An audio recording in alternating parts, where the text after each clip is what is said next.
Talo ba ang breadwinner na nagpapahinga?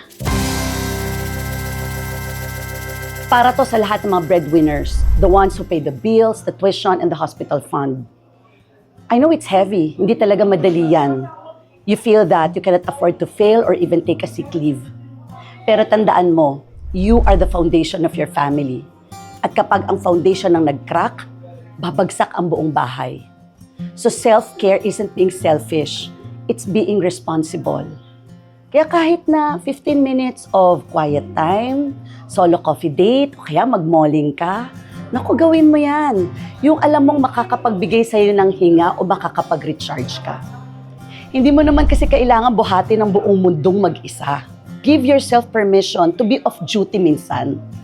Kasi kailangan mo rin naman talagang alagaan ang sarili mo para mas matagal mong maalagaan yung mga mahal mo sa buhay. You're doing great.